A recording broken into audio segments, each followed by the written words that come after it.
আপনারা জানেন দেশনেত্রী বেগম খালেদা জিয়া বাংলাদেশের সাবেক 3 বারের প্রধানমন্ত্রী বিগত 8ই জানুয়ারি থেকে লন্ডনে চিকিৎসাধীন আছেন।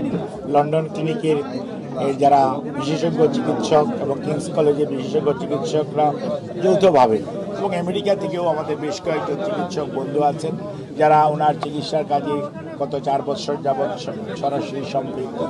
ওনাদের তত্ত্বাবধানে উনি আমাদের ভারপ্রাপ্ত চেয়ারম্যান জনাব তারেক রহমান সাহেবের সরাসরি তত্ত্বাবধানে ওনার বাসাতে থেকে এখন চিকিৎসা চলছে।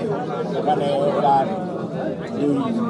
তারেক রহমান সাহেবের সহধর্মিনী ডক্টর জুবাইদা রহমান, উনি সার্বক্ষণিকভাবে আছেন। ডক্টর সৈয়দা শামিলা রহমান, অর্থাৎ আরামাত রহমান কোকোর স্ত্রী, এবং তার 3 জন যে গ্র্যান্ড ডটার মানে নাতনি যাদেরকে বলেন, ওনারা 3 জন আছেন। তার জন্য উনি মানসিকভাবে যে কোনো সময় এসছে, নিকট আত্মীয় পেলে যেরকম অসুস্থ মানুষ খুশি থাকে ঠিক এরকমভাবে যে কোনো সময়ের তুলনায়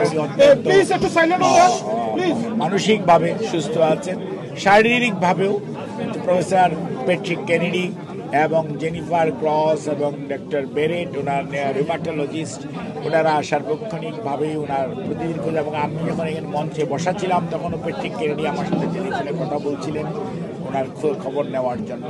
কাজে আমরা লন্ডন ক্লিনিকে ওনার পরীক্ষা নিরীক্ষাও মাঝে মাঝেই করা হচ্ছে, যেগুলো ওনারা বলেন, এবং ওনার শারীরিক সুস্থতা ওনার ব্যাপারে দে আর ভেরি মাচ কনসার্ন। এবং আমাদের দেশের চিকিৎসক যিনারা এসেছিলেন ওনার মেডিকেল বোর্ডের, ওনারা এই মুহূর্তে বাংলাদেশে, ওনারা 5 জন এই মুহূর্তে বাংলাদেশে আছেন। বাট ওনারা এভরিডে দেয়ার মানে এটা ব্যাপার খোঁজ দেওয়া, ওনার চিকিৎসার অগ্রগতির ব্যাপারে বলছেন।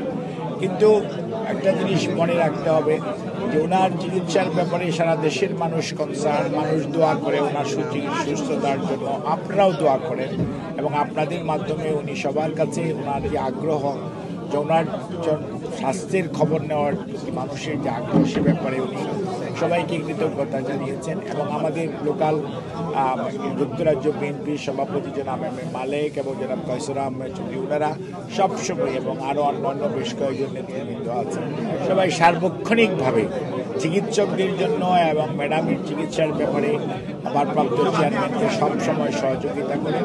সেই জন্য আমরা তাদেরকেও কৃতজ্ঞতা জানাই। এবং সেই সাথে একটা জিনিস এখনও ডেট হয়নি, যেটি আপনি জানতে চাচ্ছেন যে কবে নাগাদ উনি দেশে যেতে পারেন, সেটি উনি যেদিনই উনি মনে করবেন উনি যাওয়ার ব্যাপারে, দেশের ব্যাপারে, উনি বাংলাদেশের নিউজ, বিবিসি, সিএনএন এগুলো যেমন উনি নিউজ দেখেন, উনি বাংলাদেশের আপনাদের যে সমস্ত চ্যানেল যেগুলো দেখান সেই সব আমরাও যা বলি সেগুলো উনি দেখেন, এবং উনি সব ব্যাপারে খুবই কনসার্ন। এবং সেই জন্যই উনি যত দ্রুততার সঙ্গে, উনি যখন খুব কষ্টে ছিলেন তখন উনি দেশের মানুষকে ছেড়ে থাকেননি, কিন্তু দীর্ঘদিন 7 বৎসর, প্রায় 7-8 বৎসর পরে উনি বিদেশে এসছেন এবং একাকিত্বের পরবর্তীতে, স্বৈরাচারের নিষ্পেষণের পরবর্তীতে অসুস্থ অবস্থায় উনি এসছেন। কাজেই ওনার সুস্থতার জন্য হয়তো কিছুদিন ওনার যেতে বিলম্ব হচ্ছে অথবা হবে। যখনই এখানকার চিকিৎসকরা ওনাকে যাওয়ার জন্য অনুমতি দিবেন ইনশাআল্লাহ, তখনই আমরা ওনাকে দেশে নেওয়ার জন্য ওনাকে সমগ্র প্রস্তুতি গ্রহণ করা হবে এবং আপনাদেরকে যথাসময় জানানো হবে।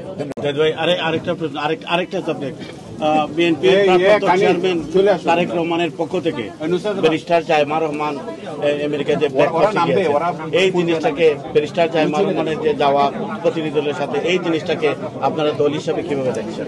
আমরা এটাকে অত্যন্ত ইতিবাচক হিসাবে দেখছি। এই কারণে শহীদ রাষ্ট্রপতি জিয়াউর রহমান বীর উত্তমের যোগ্য উত্তরসূরি আমাদের ভারপ্রাপ্ত চেয়ারম্যান জনাব তারেক রহমান এবং আমাদের দেশনেত্রী বেগম খালেদা জিয়ার যোগ্য উত্তরসূরি জনাব তারেক রহমান, এবং ওনার দেরি এই 3 জনের যোগ্য উত্তরসূরি হতে যাচ্ছেন ব্যারিস্টার জাইমা রহমান, এবং আরও 2 জন নাতনি আছেন, এবং অত্যন্ত উচ্চশিক্ষিত এবং অত্যন্ত মার্জিত এবং একজন সুশিক্ষিত, স্বশিক্ষিত এবং উচ্চশিক্ষিত, সর্বোপরি মানে মানুষের প্রতি যে মমত্ববোধ, সেটি আমার মনে হয় যেটুকু আমি ছোটবেলা থেকে এবং কয়েকদিনে দেখেছি, আলহামদুলিল্লাহ, she is very much caring about মানে ম্যাডাম অ্যাজ ওয়েল এজ আমাদের সবার ব্যাপারে এবং দেশের মানুষের প্রতি এবং দেশের মানুষের